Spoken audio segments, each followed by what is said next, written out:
The first thing I remember is the sound. Beep, beep, beep. A steady, electronic rhythm in a world that had no other rhythm at all. It was a metronome in the void. A single, insistent anchor in a sea of thick, black nothing for a long time. That's all there was, the sound and the darkness. Then came the feeling, a profound, leaden heaviness, as if gravity had doubled its grip on me alone. My limbs were not my own. They were foreign objects, lumps of clay attached to my torso, and I didn't have the instruction manual to make them work. Opening my eyelids felt like trying to lift a garage door with my bare hands. Waking up from a coma isn't like it is in the movies. There's no sudden gasp for air, no dramatic flinging open of the eyes. It's a slow, agonizing crawl out of a deep, dark well. You claw your way up, inch by inch, grabbing onto faint sounds, blurry shapes, and the distant echo of your own name being spoken. When I finally managed to pry my eyes open, the world was a smear of white light and fuzzy shapes. The beeping was louder now. I was in a room. A hospital room. The truth of it settled on me not with a shock, but with a dull, foggy acceptance. Maya, oh my God, Maya, can you hear me? A shape swam into my blurry field of vision. It was my mother. Her face was a mess of tears and ecstatic relief. Another shape appeared beside her, my father, his eyes wide, his hand covering his mouth.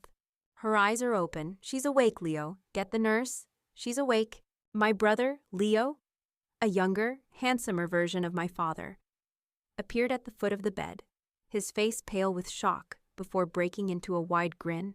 He disappeared from view, and moments later, the room was filled with the calm, efficient presence of a nurse. I tried to speak, to ask the question that was a formless weight in my mind. What happened? But my throat was a desert. My tongue was a useless slab of leather. No sound came out. The disconnect between my mind's command and my body's failure to execute was terrifying. I was a prisoner in my own skull. The days that followed were a confusing soup of time. I would drift in and out of consciousness, each waking period a little longer, a little clearer. I learned the basic facts in bits and pieces, delivered by my family in hushed, gentle tones. There had been an accident, a bad one. A truck had run a red light on a rainy Tuesday night. I had been on my way home from the office. My car was totaled. I was lucky to be alive. They said I had been in a coma for 63 days. 2 months, an entire season of my life had been erased. My family was my constant. They were a rotating guard of honor at my bedside. My mother would be there in the mornings, fluffing my pillows, dabbing my forehead with a cool cloth, and recounting every single detail of every soap opera she had watched to fill the long hours. "We never left your side, sweetie," she'd say, her voice thick with emotion. "Not for a second. Your father and I, we set up a schedule. Leo even took a leave of absence from his new consulting business to be here. We just prayed and waited. My father would take the afternoon shift, reading to me from the Wall Street Journal, his voice a low, comforting rumble. Don't you worry about a thing, Maya, he'd tell me, patting my unresponsive hand. We're handling everything, the insurance, the hospital administration. You just focus on getting better. They were the perfect picture of a loving, devoted family, and in my weakened, foggy state, I clung to them. I was so grateful, so overwhelmed with love for these people who had put their lives on hold for me. If you've ever been in a position of complete vulnerability, where you have to rely on others for everything, you know that feeling of profound, almost painful gratitude. It's a powerful emotion, and it can blind you if you know what I mean. Hit that subscribe button, because my story is a testament to the fact that sometimes the people you trust the most are the ones you should have been watching all along. As my mind started to clear, fragments of my old life, my real life, began to bubble up from the darkness. I was Maya, 32 years old. I was the founder and CEO of a successful data analytics startup. I remembered the late nights, the thrill of closing our Series B funding round, the pride of seeing my face in a tech magazine. I remembered the feeling of being powerful, capable, in control. It was a stark, painful contrast to the helpless woman lying in a hospital bed, unable to even lift her own head. And with those memories came others, memories of my family, not the sainted caregivers at my bedside, but the real, complicated people they were. I remembered my brother, Leo, charming, handsome, and allergic to hard work. He was a perpetual dreamer, always chasing the next get-rich-quick scheme. His consulting business was the latest in a long line of failed ventures, all quietly funded by our parents, and more often than not, by me. I loved him, but he was a black hole of financial irresponsibility. I remembered a conversation from last Christmas. He'd wanted $50,000 to invest in a cryptocurrency he swore was the next Bitcoin. "Come on, Maya," he'd wheedled, his smile effortlessly charming. "It's a sure thing, and for you, 50 grand is like a rounding error. You wouldn't even miss it." When I'd politely but firmly refused, explaining the volatility of the market, the mood had soured. My mother had sighed, that long-suffering sound she made whenever I failed to meet their expectations. "You're so lucky, Maya," she'd said, not unkindly, but with an edge I knew all too well, to have so much. It must be nice not to have to worry. The unspoken second half of that sentence always hung in the air. So why won't you share it more freely? My father had been more direct. "Family helps family. Chloe," he'd said, using my childhood nickname to soften the lecture. "Your brother is trying to build something. You're already successful. It's your responsibility to help pull him up." That was the undercurrent of my entire life. My success was not my own. It was a communal family resource that I was selfishly hoarding. They were proud of me, yes, but their pride came with a sense of entitlement. They celebrated my accomplishments, but also resented them, because my financial independence was a constant, glaring reminder of their own financial struggles. This was why, 3 years ago, after selling a portion of my company's equity, I had done something no one knew about. I had a long meeting with my estate lawyer, a sharp, kind man named David Chen. Together, we had created an irrevocable trust. I put the majority of my net worth into it. An untouchable nest egg managed solely by him. My day-to-day checking and savings accounts, the ones my family knew about. I kept liquid with a healthy, but not astronomical, balance. It was my decoy fund. At the time, it felt like a cynical, almost paranoid move. I felt guilty for doing it, lying in that hospital bed. I was beginning to see it as the single smartest thing I had ever done. The physical therapy was brutal. Learning to make my muscles obey me again was a full-time job. The first time I was able to wiggle my toes on command, I cried with relief. The first time I could hold a cup of water without spilling it was a monumental victory. My family cheered on every tiny milestone. They brought me balloons. They told me how proud they were of their little fighter. They also talked a lot about money. "The bills are just astronomical," my mother would sigh, while carefully spooning broth into my mouth. "Even with your insurance, it's a good thing you have those savings, Maya. We don't know what we would have done otherwise." "Don't you worry, sweetie," my dad would add. "We're making sure everything is paid on time.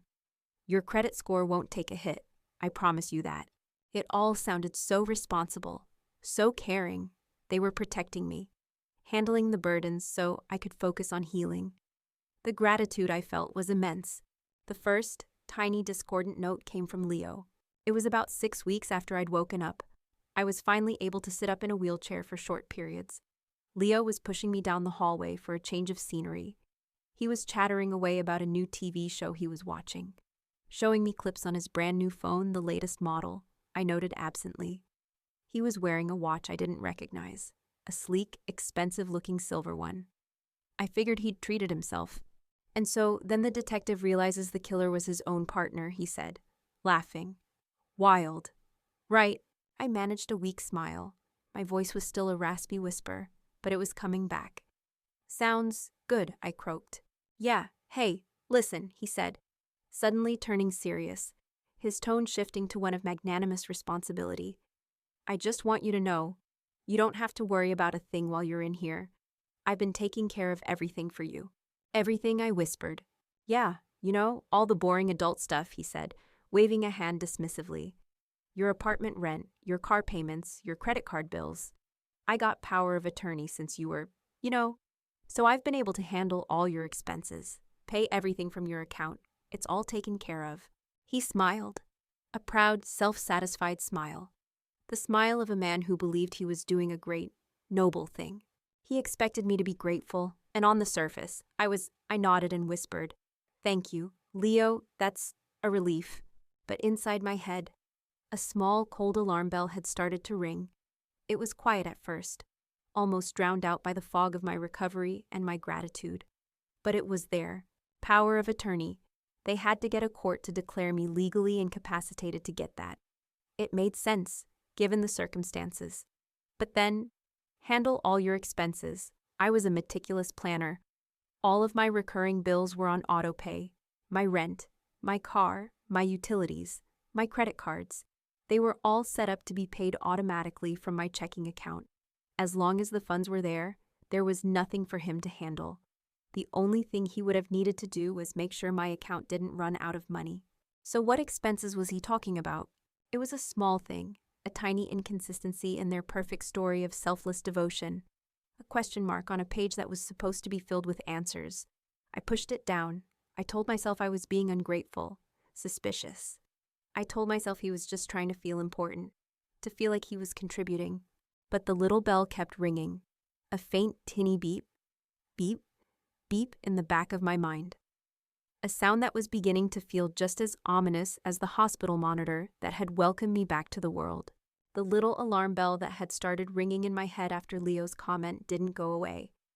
It grew louder, more insistent, a persistent, nagging hum beneath the surface of every loving gesture and concerned question from my family.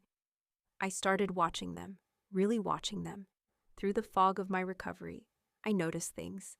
The way my mother's new gold bracelet, the one she claimed my father had bought her to cheer her up, would catch the dull hospital light. The way my father would check the time on his gleaming new watch, a model I knew cost more than my first car. The way Leo was constantly scrolling through his new phone, his thumbs flying across the screen with a casualness that bespoke infinite data plans. These were small things. They could be explained away. But they were data points, and my mind, now slowly coming back online, began to file them away. I knew I couldn't ask them directly. A direct question would be met with a wall of offended justification and accusations of my being ungrateful. No, if I wanted to know the truth, I had to find it myself. I needed my wallet. I needed my phone. A few days later, my mother was sitting by my bed, knitting something gray and shapeless. "Mom," I whispered, my voice still weak and raspy. "Yes, sweetie. Do you need something? More water?"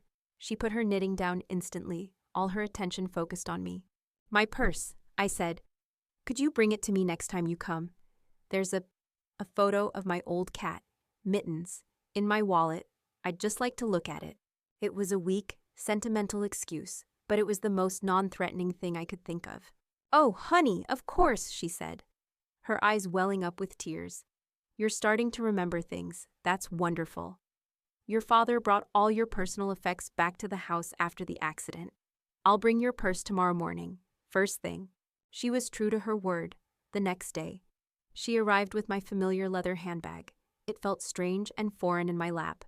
She helped me unzip it, her hands fluttering around me. "Let me help you find it, dear. Your hands are still so weak." "It's okay," I said, a little more firmly than I intended.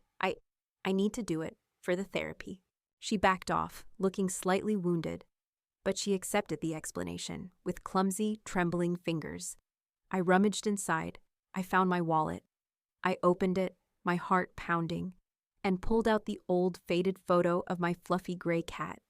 I held it up for her to see, a piece of performance art for an audience of one. "There he is," I said, forcing a watery smile. "My old boy." "Oh, what a sweet cat he was," she said, her suspicions allayed.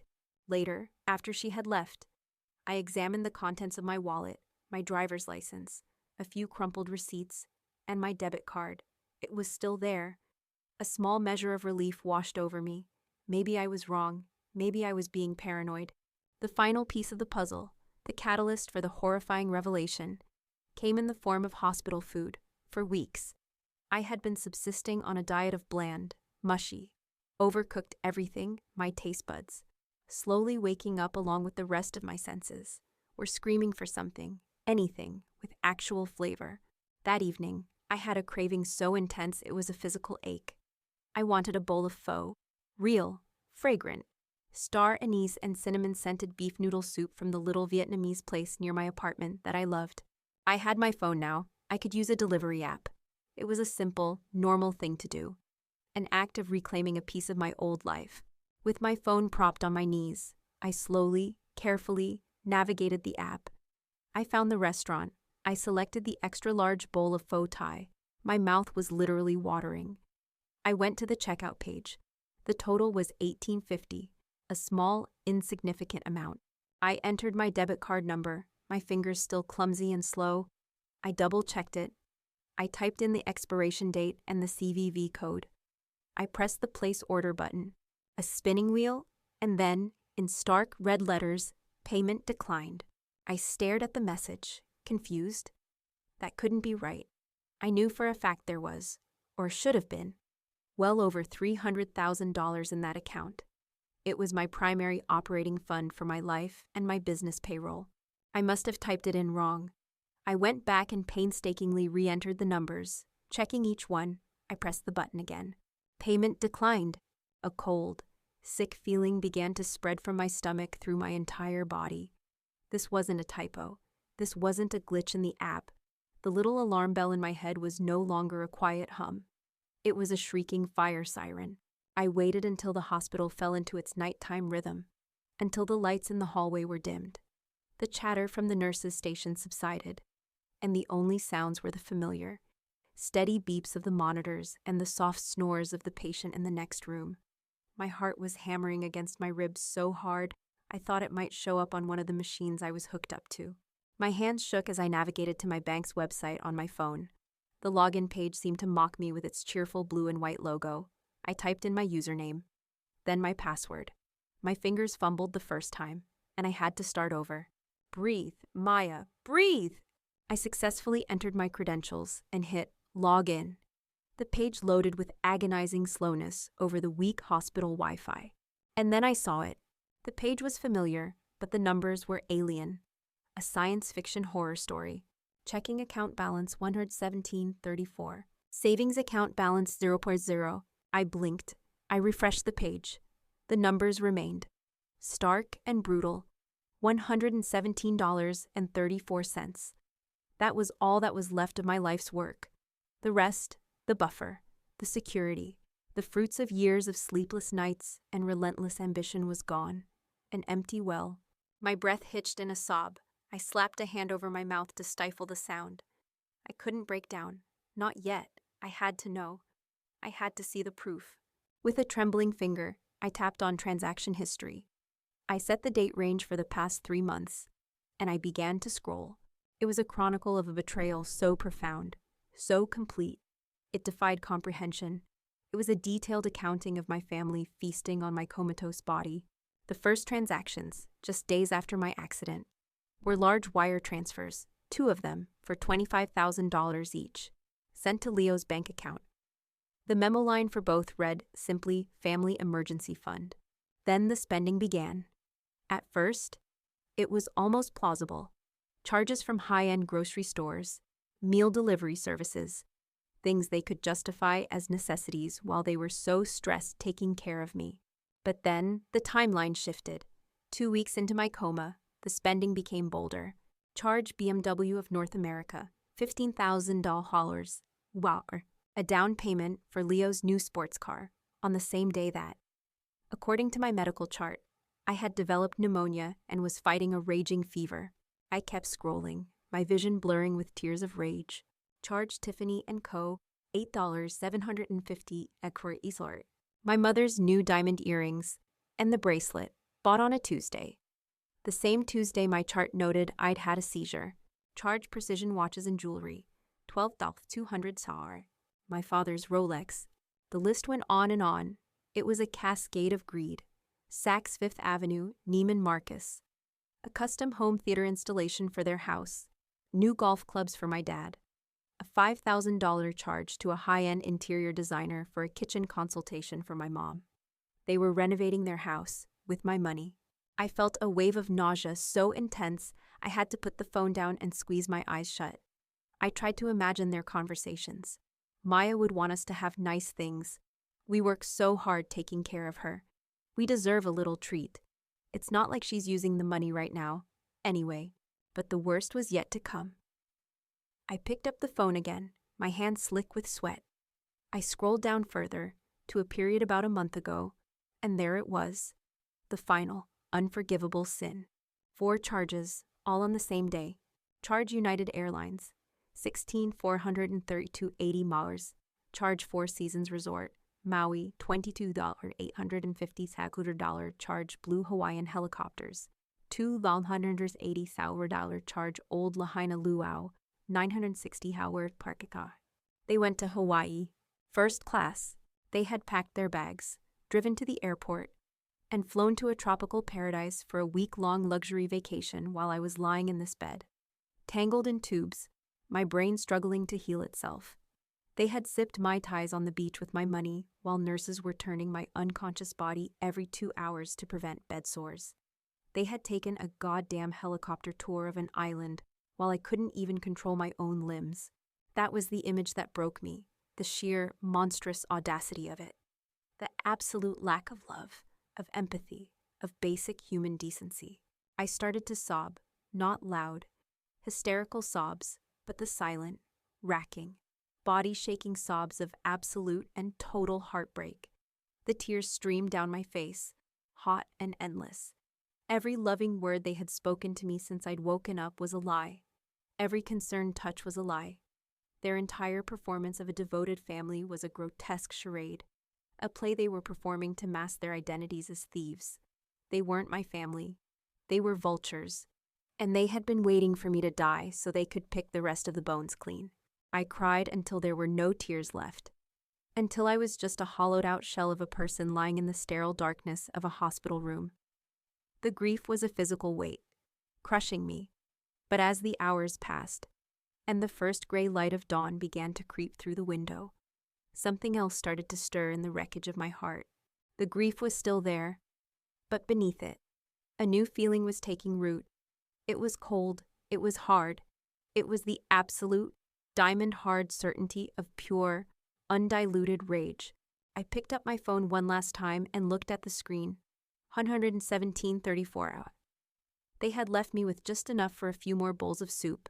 They thought they had taken everything. They thought they had left me broken, helpless, and dependent on their goodwill.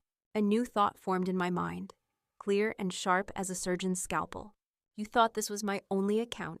I wiped the tears from my face with the back of my hand. The despair was gone, burned away by this new, cold fire. The question was no longer, how could they do this to me?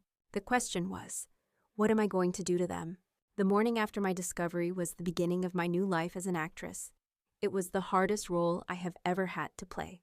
When my mother walked into my room, her face a mask of bright, maternal cheerfulness, I had to physically restrain every muscle in my own face from contorting into a snarl. I had to swallow the bile that rose in my throat. I had to look at the woman who had vacationed in Hawaii while I lay dying, and I had to smile. "Good morning, my sweet girl," she cooed, placing a vase of fresh flowers on my bedside table. She was wearing a new silk blouse, one I recognized from the Neiman Marcus charge on my bank statement. "You look like you have a little more color in your cheeks today." "I feel better," I whispered, the words tasting like poison in my mouth. She beamed, leaning down to fluff my pillows, as she did. Her new diamond earrings, my diamond earrings, really dangled in front of my face, catching the light. They were beautiful, elegant, and they represented a week's worth of my nurse's salaries. "Those are beautiful, Mom," I heard myself say. The words came out automatically, a product of years of social conditioning. Her hand flew to her earlobe, a gesture of feigned modesty. "Oh, these old things," she said with a little laugh. "Your father insisted. He said I deserved something pretty to look at after all these dark, stressful months. He's such a good man. He used my money to buy you jewelry as a reward for the stress of spending my money." The thought was so venomous, so full of rage. I was terrified it would show on my face. I simply nodded and closed my eyes, feigning fatigue. The performance was exhausting, and it had only just begun. Have you ever had to smile at someone when every fiber of your being wanted to scream at them? when you have to listen to their lies and pretend to believe them, all while your heart is pounding with a truth so ugly it feels like it could burn a hole right through your chest. It's the hardest kind of acting there is. For the next few weeks, I became the Meryl Streep of the intensive care unit. My life became a bizarre, split-screen reality. On the outside, I was the grateful patient, the weak but determined daughter, slowly, painstakingly putting herself back together. I smiled. I nodded. I expressed my undying gratitude for my family's selfless care. On the inside, I was a silent, raging witness. I was a collector of evidence. I was a woman sharpening a blade. Every interaction was a scene in this grotesque play. Leo would visit, full of swagger and complaints about the cost of parking his brand-new, metallic blue BMW M4. "This hospital garage is bleeding me dry, Maya," he'd say, leaning back in the visitor's chair and scrolling through his phone. "But hey, anything for my big sis? Right, gotta be here for you." I would give him a weak, appreciative smile. "Thank you, Leo. It means a lot." Meanwhile, my mind would be replaying the image of the $15,000 down payment from my account, followed by the monthly lease payments, also from my account. He wasn't just parking my money in the garage, he was driving it. My father would sit with me, holding my hand, his new Rolex a heavy, cold weight against my skin. He would talk about the tough decisions he'd had to make. It was a real crisis. "Maya," he'd say, his voice full of paternal gravity, "the hospital wanted payment up front for so many things. We had to consolidate your assets, move things around to create liquidity. It was a complex financial situation, but I managed it. I protected you." He was framing their systematic looting as a heroic act of financial stewardship. He was gaslighting me, telling me a story where he was the hero, the protector of my fortune, when in reality, he was one of the pirates who had plundered it. The audacity of it was breathtaking. I had to physically bite the inside of my cheek to keep from screaming the truth at him, from holding up the invisible bank statement and demanding he explain every single line item. But I couldn't, not yet. I was weak. I was trapped. My body was still a prison, and they were my wardens. An outburst would only show my hand. They would dismiss it as a symptom of my brain injury, a paranoid delusion. They would use my very real medical condition to invalidate the very real truth of their crimes. So I stayed silent. I smiled, and I burned with a rage so cold and so deep, it felt like it was freezing my soul. That rage became my fuel. My physical therapy sessions were no longer just about healing. They were about preparing for war. Every painful stretch, every agonizing attempt to make my atrophied muscles obey, was an act of rebellion. "Okay, Maya," my physical therapist, a kind but firm woman named Brenda, would say, "I need you to stand, just for 5 seconds. Push through your heels. Use your anger at the situation if you have to." Oh, I had anger. As I gripped the parallel bars, my arms trembling, my legs shaking like newborn fawns, I wouldn't think about walking. I would think about the charge from the Four Seasons Maui. I would picture my family sipping cocktails on a white sand beach while I lay here, unable to move, and I would push. I would force my legs to lock, my body to rise. The pain was excruciating, but the fury was stronger. "Good," Maya Brenda would praise. "That's it. You're doing it." Every step I took on that treadmill, clinging to the rails for dear life, was a step closer to walking out of this hospital and into a lawyer's office. Every weight I lifted was me building the strength I would need to drop the full weight of the law on them. My recovery wasn't just about my health anymore. It was about my revenge. I even tested their web of lies, just to see how easily they would spin it. One afternoon, as my mother was showing me photos from her phone, carefully curated photos of their dogs and their garden, no doubt I decided to probe. "You guys look so tired," I said, my voice full of practiced sympathy. "You've been here every day. You should take a break. Go on a trip or something when I get out of here. Maybe Hawaii. I've always wanted to go." My mother's smile didn't flicker, but I saw a brief hunted look in her eyes before she smoothed it over. "Oh, honey, that's sweet, but we couldn't possibly," she said, her voice dripping with faux martyrdom. "Your father and I were actually just saying, we had all these credit card points saved up from before your mother passed. Bless her soul. We were going to take a big trip, but of course, we cashed them all in to help with, well, with everything here. Your health is the only thing that matters. The lie was so effortless, so complete. She had an answer for everything. They had built a fortress of lies around themselves, and they thought they were safe inside. They thought I was too broken, too brain damaged, to ever scale the walls. But they underestimated me. They forgot who I was before the accident. I was a woman who built a multi-million-dollar company from scratch in one of the most competitive fields in the world. I was a strategist. I saw patterns. I solved complex problems. And this was the most complex, most important problem of my life.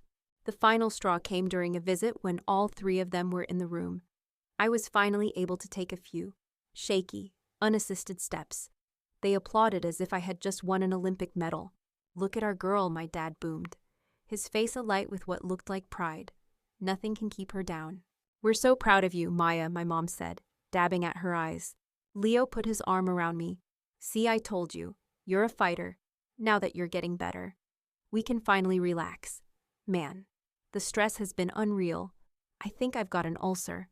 And there it was again, the narrative, the story where they were the long-suffering heroes. And my recovery was the happy ending to their ordeal. They weren't proud of me. They were relieved that their cash cow was learning to walk again. That night, after they had gone home to their newly renovated kitchen and their luxury cars, I stood by myself for a full minute in the middle of my dark hospital room. My legs ached and trembled, but they held me. I was weak, but I was standing on my own 2 feet. The performance was over. I couldn't do it anymore.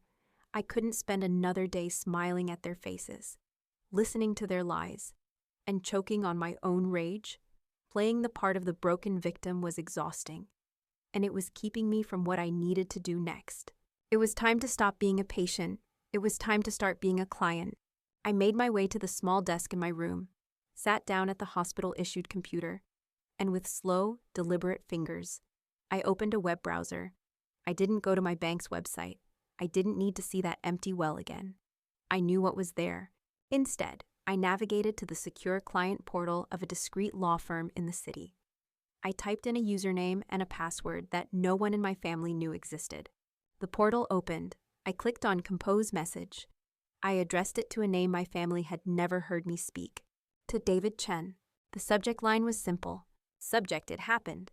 And in the body of the email, I typed a single, chilling sentence. Message: the vultures came home to roost. It's time. I hit send. And as I watched the confirmation message appear on the screen, I felt the first, true glimmer of hope I had felt in months. The waltz was over. It was time to change the music. I hit send and stared at the screen, my heart a frantic drum against my ribs. The words "message sent" glowed in the dark room. For the first time in weeks, I had done something. I had sent a signal flare out from my island of isolation, a desperate plea into the digital void, praying my one true ally would see it. Sleep was impossible. I spent the rest of the night in a state of high-strung anticipation, my mind a whirlwind of hope and fear. What if he didn't get it? What if he was on vacation? What if my family had somehow found a way to intercept his communications too? Every beep from a nearby monitor made me jump. Every footstep in the hall was a potential threat. The reply came at 4:17 a.m. My phone, which I had kept hidden under my pillow, buzzed softly, with trembling hands. I pulled it out. A new message had appeared in my secure client portal. It was from David Chen. It was brief, professional, and it was the most beautiful thing I had ever read. From David Chen, subject: it happened. Message understood. I am on it. Await instructions. Do not use this channel again for communication. A hospital auxiliary volunteer named Maria will bring you a new phone tomorrow at 10 a.m. during her rounds. She will ask if you need a fresh blanket. Your answer is yes. Be ready. Tears of relief streamed down my face. He got it. He's on it. He didn't ask questions. He didn't need details yet. He understood the need for immediate security. He was already moving, already protecting me in that moment. David Chen felt less like a lawyer and more like a guardian angel. As I waited for the sun to rise, my mind drifted back 3 years, to the day I first walked into his office. I was 29 years old. and I had just sold a significant portion of my company's equity. The number that appeared in my bank account was staggering, enough to make me feel dizzy. But my first feeling wasn't joy. It was a low, thrumming anxiety. I knew my family. I knew that my success, to them, would look like a lottery ticket they were all entitled to a piece of. David Chen's office was on the 45th floor of a downtown skyscraper, a world of quiet competence with floor-to-ceiling windows that overlooked the entire city. He wasn't what I expected. He was a kind-faced man in his late 50s, with sharp, intelligent eyes that seemed to see everything. He listened patiently as I, a nervous, newly minted millionaire, stumbled through my fears. I told him about Leo's endless failed startups, about my mother's passive-aggressive comments about money, about my father's belief that my wealth was a family resource. I expected him to judge me, to think I was a terrible, ungenerous daughter. Instead, he just nodded. "Good fences make good neighbors, Maya," he'd said, his voice calm and reassuring. "Sometimes. That's true, even with family, especially with family. You've worked hard to build this. It's not selfish to protect it. It's prudent." That day, he laid out the plan, not just a will, but a comprehensive asset protection strategy. At its heart was the MV, Irrevocable Trust, my initials. He explained that by placing the bulk of my assets into this trust, they would be legally separate from me. I would be the beneficiary, but he, as the trustee, would be the sole legal authority controlling the funds. No one, not a future husband, not a creditor, and certainly not a family member with a power of attorney, could touch it without his express consent and a mountain of legal justification. Think of it as a vault. He'd explained, you'll keep a healthy amount in your personal accounts for your life and your business. That's the cash in your wallet. But the gold bars, they go in the vault, and only I have the key. Setting it up had felt like a betrayal, a secret I was keeping from the people I was supposed to love unconditionally. Now, lying in that hospital bed, I realized it wasn't a betrayal. It was an act of profound self-preservation. It was the smartest decision I had ever made. At exactly 10 a.m. the next morning, a cheerful volunteer with a name badge that read Maria came into my room with a cart of linens. "Good morning, dear," she said with a warm smile. "Would you be needing a fresh blanket today?" My heart leaped. "Yes," I whispered, my voice cracking slightly. "Yes, please?" She bustled over to my bed as she expertly unfolded a fresh, warm blanket and spread it over me. Her other hand moved with deft, practiced speed. Something small and heavy was pressed into my hand under the cover of the new blanket. A moment later, she was gone, leaving me with a brand new, untraceable burner phone. I waited an hour, my nerves screaming, before I dared to use it. I dialed the number David had provided in his last secure message to me. He answered on the first ring. "Maya," he said. There was no preamble.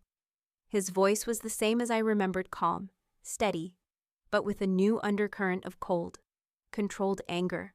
"I'm glad to hear your voice. Are you secure?" "Yes," I said softly.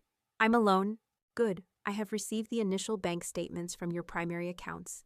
I have to tell you, in 25 years of practicing law, this is one of the most brazen acts of familial theft I have ever witnessed. What they did is not just immoral, it is a series of felonies." Hearing him put a legal name to it, felonies, was incredibly validating. I wasn't just being emotional. I was the victim of a crime. "David," I asked, my voice trembling, "the vault, the MV trust is secure," he said, and I let out a breath I didn't realize I'd been holding for 2 days. "Untouched, in fact. Its market assets have grown by 6% since your accident. You are not destitute. Maya, you are more financially secure today than you were 3 months ago." A wave of relief so powerful it almost made me sick washed over me. The vultures hadn't gotten the gold. They had only stolen the cash in my wallet, a very large, significant wallet. But the vault was safe. "Now," he said, his voice shifting from reassuring to strategic, "I need you to tell me everything you've observed, every conversation, every new watch, every piece of jewelry, every casual comment. Give me the details. Maya. This is now a criminal investigation, and you are my primary witness." So I told him. I recounted every lie, every new luxury item, every self-serving justification they had offered. I told him about the trip to Hawaii, the detail that still felt like a physical wound. He listened without interruption, a grim silence on the other end of the line. When I was finished, he was quiet for a long moment. They used a durable power of attorney, claiming your incapacitation to gain access, he stated. While that may have been legal to obtain, their actions afterward constitute multiple counts of fraud, embezzlement, and theft from a vulnerable adult. The paper trail is a prosecutor's dream. They weren't even smart about it. What do I do, David? I asked, feeling like a child again. What happens now? Now we plan, he said. And I could hear the strategist in him taking over. First, your only job is to get better. Your recovery is paramount. Every step you take, every bit of strength you regain, is a victory. Let that be your focus. And then we decide what you want justice to look like, he said. His voice was serious. And I mean that. Maya, we have enough evidence here to pursue criminal charges that could very well result in prison time for your parents and your brother. If that is the path you choose, I will walk it with you. Prison. The word was a punch to the gut. My family, my mother, my father, my brother, in jail. As much as I hated them in that moment, the thought was horrifying. I don't know, I stammered. You don't have to decide now, he said gently. But there is another path, a path of civil justice, restitution. We can force them to account for every single penny they stole. We can put liens on their assets, garnish their wages, and legally compel them to liquidate every new toy they bought with your money to pay you back. A new idea, a better idea, began to form in my mind. Not just getting the money back. I wanted them to understand. I wanted them to face me. I want them to know that I know, I said, a new strength in my voice. I want them to confess it to my face. And then, I want to watch their world fall apart. David was silent for a moment.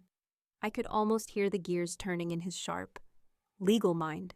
A confrontation, he said, a controlled one, on your terms, when you are stronger, when you are out of that hospital and standing on your own ground. Yes, I said, that's what I want. Then that is what we will do, he said with finality. We will prepare a comprehensive civil complaint and a demand letter. We will document every transaction. And when you are ready, you will call a family meeting. I will be there with you. We will not just send them a letter from a lawyer. We will have them look you in the eye as they are presented with the full consequences of their actions. A plan. We had a plan. The rest of the call was about logistics. He would handle everything. He would put the hospital and my insurance on notice that he was now my sole legal representative. He would begin the paperwork. My job, he reiterated, was to heal. When I hung up the phone, the world had shifted on its axis. The rage was still there, a white-hot coal in my chest. But it was no longer a wild, destructive fire. It was focused. It was a forge. And in that forge, I was going to hammer out my own justice. My family thought they were dealing with their weak, broken, and now penniless daughter. They thought they held all the cards. They had no idea that a ghost in the machine had just made a call. They had no idea that they were about to face my lawyer, and David Chen did not lose. The 6 weeks between my phone call with David Chen and my discharge from the hospital were the most transformative of my life. My recovery became my singular obsession. Every painful physical therapy session, every small victory graduating from a walker to a cane. Walking a full lap around the hospital floor without stopping was a step toward the final confrontation. My rage had been honed into a diamond-hard point of focus. I was polite and placid with my family, the perfect, grateful daughter. They had no idea I was a warrior in training. The day I was discharged, they threw me a small welcome home party. It was a grotesque parody of love. They had decorated my apartment with balloons and streamers. They'd bought a cake. They fussed over me, helping me into my favorite armchair, their faces masks of loving concern. "We're so glad you're home, sweetie," my mother said, her new diamond earrings glittering under the lights. "Now we can really take care of you. Things are going to be tough for a while," my father added, his voice full of false gravitas. "But don't you worry, we're a family. We'll figure out how to get you back on your feet. We're all going to have to tighten our belts for a while to help you out. But that's what family does. The condescension was so thick I could have choked on it.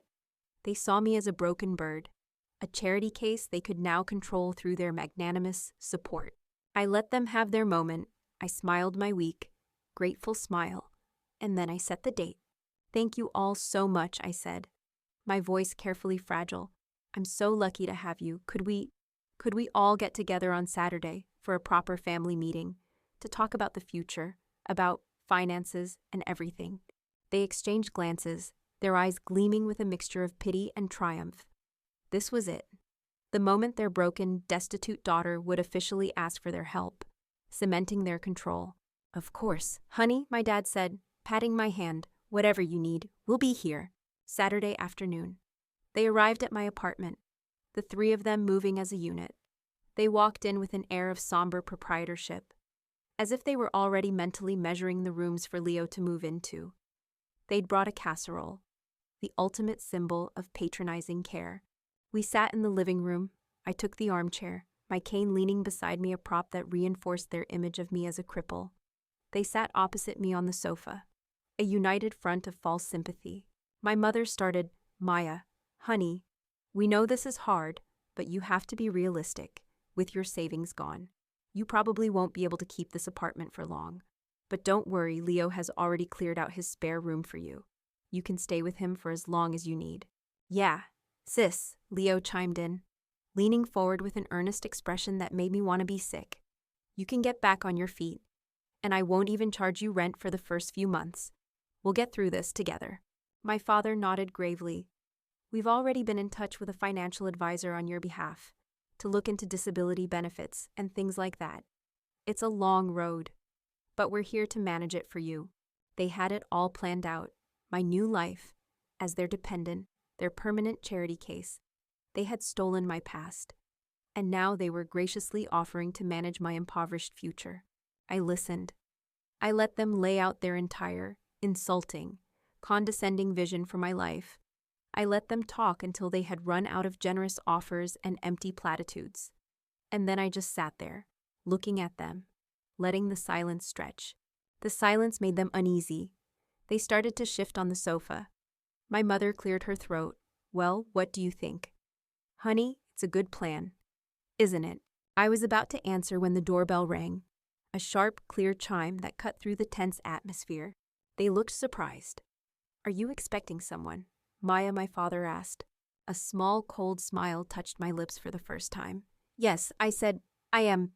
I stood up, leaving the cane by the chair, and walked steadily to the door. I opened it to reveal David Chen. He was exactly as I remembered, impeccably dressed in a dark, tailored suit, his expression calm and unreadable, a handsome leather briefcase in his hand. His presence radiated a competence and power that immediately sucked all the air out of the room. My family stared, their mouths slightly agape. "Come in, David," I said. He stepped inside, his sharp eyes taking in the scene in a single, sweeping glance. "Maya," he said with a respectful nod. He then turned his gaze to my family on the sofa.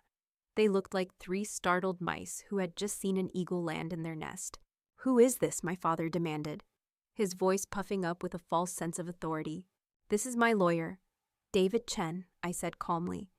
As I walked back to the coffee table, David closed the apartment door and stood by it, a silent, imposing sentinel. I picked up a thick, manila folder from the table. "Before we continue discussing my future," I said, my voice no longer weak or fragile, but clear and cold as ice, "I think we need to discuss the recent past." I slid the folder across the coffee table towards them. It landed with a soft, heavy thud. Leo, ever the curious one, reached for it. He opened it. His face went white. Inside were dozens of pages of my bank statements, with every single one of their purchases highlighted in lurid yellow. "I don't understand," my mother stammered, though her panicked eyes told me she understood perfectly. "Don't you?" I asked, my voice devoid of any emotion. "Let me help. Let's start with the BMW M4 Leo. A $15,000 down payment on October 12th. An interesting purchase for someone with no job. And Dad, that's a beautiful Rolex. Did you enjoy spending $12,000 on it?" That was October 19th, according to my chart. I was having trouble with respiratory failure that day. My father recoiled as if I'd struck him. And Mom, I continued, my gaze pinning her to the sofa. Tell me about the 4 seasons in Maui. Was the weather nice in mid-November? I was told the hospital air conditioning was quite good that week. I hope you enjoyed the helicopter tour. The charge for that came through on the same day my physical therapist was teaching me how to hold a spoon again. They were speechless. Their faces were a kaleidoscope of shock, horror, and the dawning, sickening realization that they had been caught. Utterly and completely caught. We were going to pay it back. Leo finally choked out. The words pathetic and unbelievable. Pay it back with what? Leo, I shot back, my voice like a whip. Your non-existent income, your next brilliant business idea. We were under so much stress, my mother cried, falling back on the only defense she had. Maya, you can't imagine what it was like seeing you in that bed. We were worried sick. We deserved a break. You deserved a break, I repeated, the words tasting like ash. So you stole my life savings and went on vacation. It was then that David Chen moved. He stepped forward, placing his briefcase on the dining table and opening it with 2 sharp clicks. My client, Miss Vance, has instructed me to inform you of your options, he said, his voice filling the room with a cold, legal authority that made them all flinch. He looked at them, his expression one of utter disdain. First, let me disabuse you of a core misunderstanding. You seem to be under the impression that my client is destitute. She is not. He let that sink in. The accounts you so thoroughly emptied represented less than 15% of Ms. Vance's total assets. He continued, each word a hammer blow. The vast majority of her fortune is, and has always been, held in the MV Irrevocable Trust, which I, as sole trustee, control. It is untouched. She is, in fact, wealthier now than she was before the accident that nearly took her life. The blood drained from their faces. The shock was absolute. This was a variable they had never, in their wildest dreams, considered. The charity case they were here to patronize was, in fact, infinitely richer than they were. Secondly, David said, pulling a sheaf of documents from his briefcase, what you have done is not a simple family matter. It is a series of felonies under state and federal law, including but not limited to conspiracy, wire fraud, and theft from a vulnerable adult. I have here a comprehensive criminal complaint, ready to be filed with the district attorney's office tomorrow morning. If it is filed, you will all be arrested, and you will very likely face significant prison time. My mother let out a strangled sob. Leo looked like he was going to be physically sick. However, David said, his voice dangerously soft, Ms. Vance, in a show of mercy you frankly do not deserve, is offering you a one-time alternative to immediate criminal prosecution. He slid a second document across the table. It was a settlement and restitution agreement. This agreement stipulates the following, he said, his voice cutting through their whimpers. You will consent to the immediate liquidation of all assets purchased with the stolen funds. The car, the watch, the jewelry, all of it will be sold. You will agree to a legally binding payment plan, including the garnishing of wages and liens against any property you own, to repay the remainder of the stolen funds, plus interest and legal fees. And finally, you will sign a no-contact agreement, permanently relinquishing any and all claims to Miss Vance's life, health, and finances, now and forever. You will sign this today. If you refuse, I will walk out of this door and file the criminal complaint. The choice is yours. He stepped back. There was nothing more to say. They stared at the documents on the table, the bank statements chronicling their greed, and the settlement agreement spelling out their ruin. There was no escape, no lie, no excuse. No tearful plea could save them now. Their fairy tale, bought and paid for with my money, had just come to a brutal, final end. The silence in my living room was a living entity. It was thick with the dust of a shattered life, heavy with unspoken accusations and the stench of greed. My family, my mother, my father.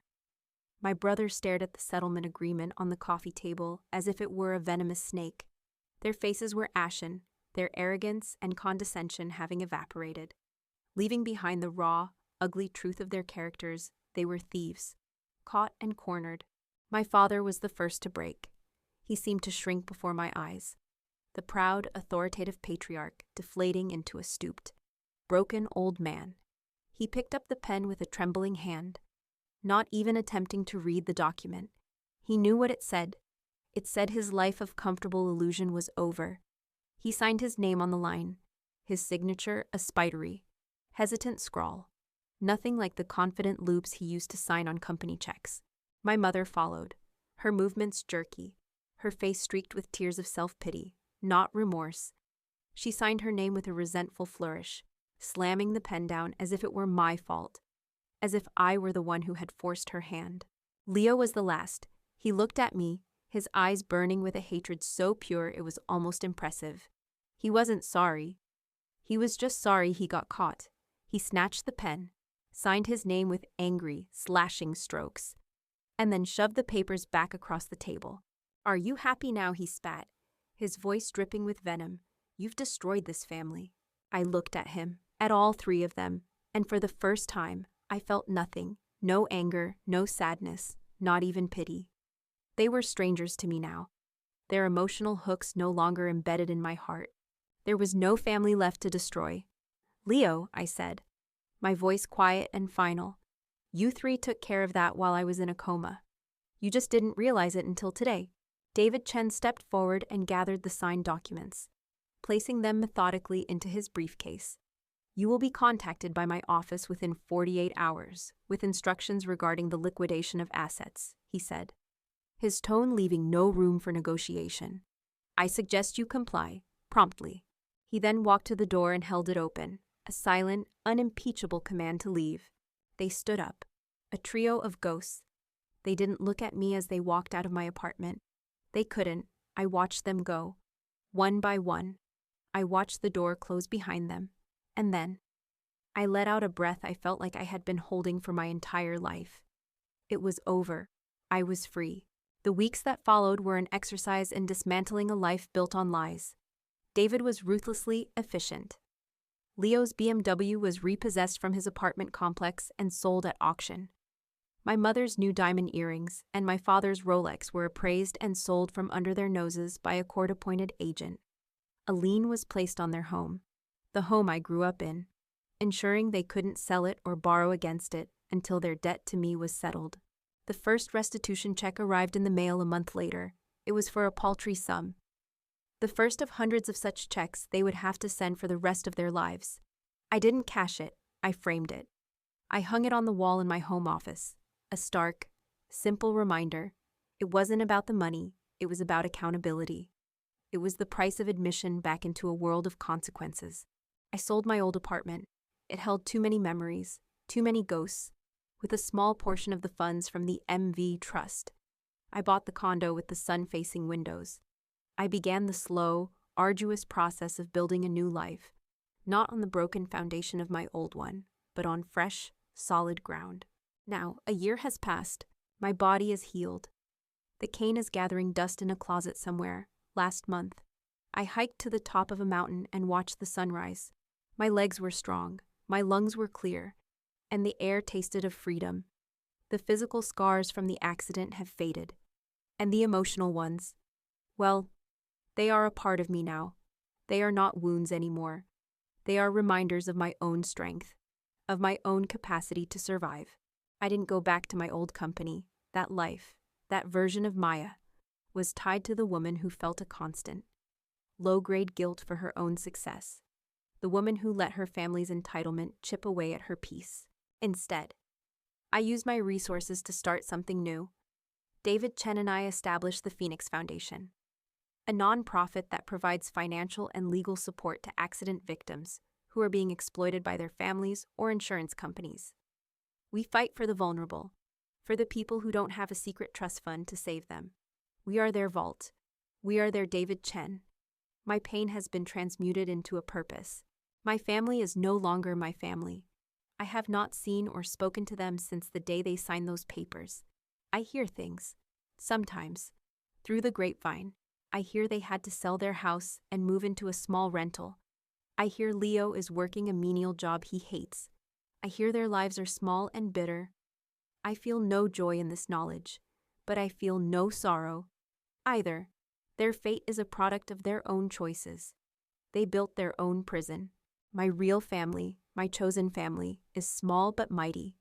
David is on the board of my foundation, a constant source of wisdom and dry humor. My friends, the ones who visited me in the hospital and brought me contraband magazines and terrible gossip, who never once asked me for a thing, are my inner circle. We have dinner, we go on trips, we celebrate each other's victories. Our relationships are built not on obligation or blood, but on the solid ground of mutual respect and genuine affection. I've learned the hardest lesson of my life. Blood is not a bond, it is simply a biological fact. The real bonds are the ones we choose, the ones we build, the ones that are tested and hold true. Trust, I've discovered, has nothing to do with a shared last name and everything to do with shared values. The coma was a terrible, dark, silent sleep, but in a way, I was in a different kind of coma for years before the accident. I was asleep to the reality of my family. I was willfully blind to the entitlement and the resentment that simmered just beneath the surface of their love. The accident was a tragedy, but their betrayal was the smelling salt that finally, brutally, woke me up, and that secret account, that irrevocable trust. It was more than just a financial tool. It was a testament to a part of me that knew, even years ago, that I deserved to be protected.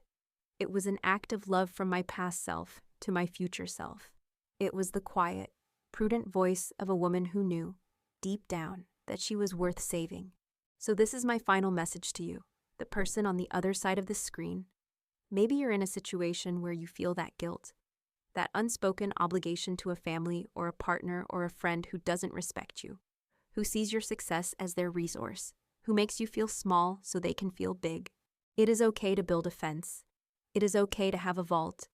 It is okay to create a secret account, whether it's a literal bank account or a metaphorical one, a reserve of self-worth, a dream, a plan for your own life that you keep safe and protected from the vultures of the world.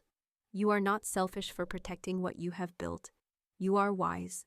Thank you for listening to my story, for walking through this fire with me. If you have ever had to build a fence to protect your own peace, or found strength in an unexpected place, I would be honored to hear about it in the comments below. Hit that subscribe button for more stories about finding and fighting for your own worth. And please, remember this: be your own trustee. Protect your assets, your financial ones, and more importantly, your emotional ones. It is the best and most important investment you will ever make.